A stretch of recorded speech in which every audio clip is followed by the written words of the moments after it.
ఈరోజు చూపించబోయే రెసిపీ ఎండు రొయ్యల బీరకాయ కూర. ఎండు రొయ్యల బీరకాయతో కలిస్తే ఉంటుంది ఆ రుచి అద్భుతం అంటే అద్భుతం అంతే. స్మెల్ మనకి విలేజ్ స్టైల్ని గుర్తు చేస్తుంది కదండి. మీలో ఎంతమందికి అలాగ అనిపిస్తుందో కింద కామెంట్ చేయండి. ఒకసారి ఈ రెసిపీ మీ ఇంటికి వచ్చిన వారికి చేసి పెట్టండి.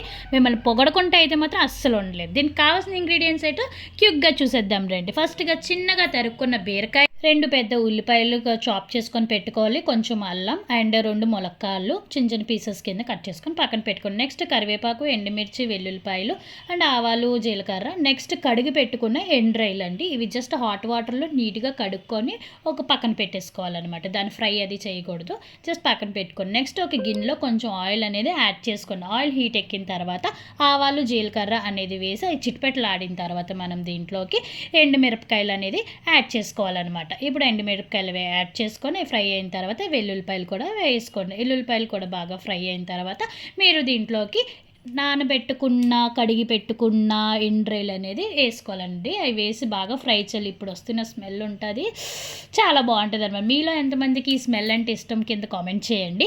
అండ్ ఇవన్నీ బాగా ఫ్రై చేసుకోవాలండి. చూసారా, ఈ విధంగా మొత్తం అంతా పచ్చివాసన పోయేంత వరకు బాగా ఫ్రై చేసుకోవాలి. మీకు చిటపెట్టలాటే సౌండ్ అనేది వస్తుంది, ఆ సౌండ్ అంతా పోయి నార్మల్ అయిపోయేంత వరకు బాగా ఫ్రై చేసుకోవాలి.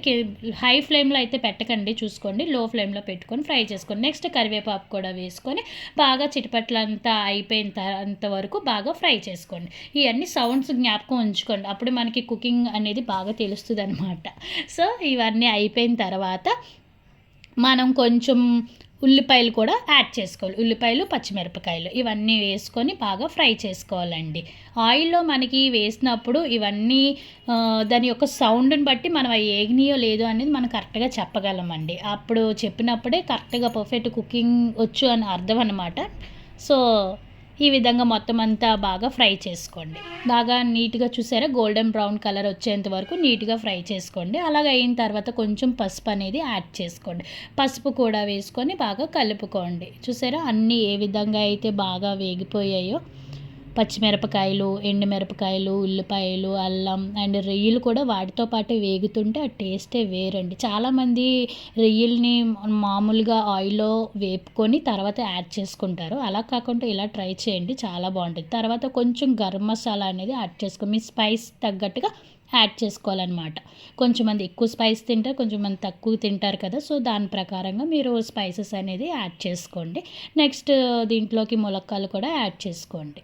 ములక్కాయలు కూడా యాడ్ చేసుకొని ఒక 2 మినిట్స్ పాటు కుక్ చేసుకోండి. ఎందుకంటే బీరకాయలు కొంచెం కుక్ అవుతాయి కదా, ములక్కాయలు వేగడానికి కొంచెం టైం పడుతుంది. సో 2 మినిట్స్ అవి బాగా ఫ్రై చేసిన తర్వాత మనం దీంట్లోకి తరిగి పెట్టుకున్న బీరకాయలు కూడా వేసుకొని బాగా కలుపుకోవాలి. ఈ విధంగా పైకి కింద మొత్తం అంతా కలిపేసుకొని ఒక 2 మినిట్స్ పాటు మూత పెట్టేసుకోవాలండి.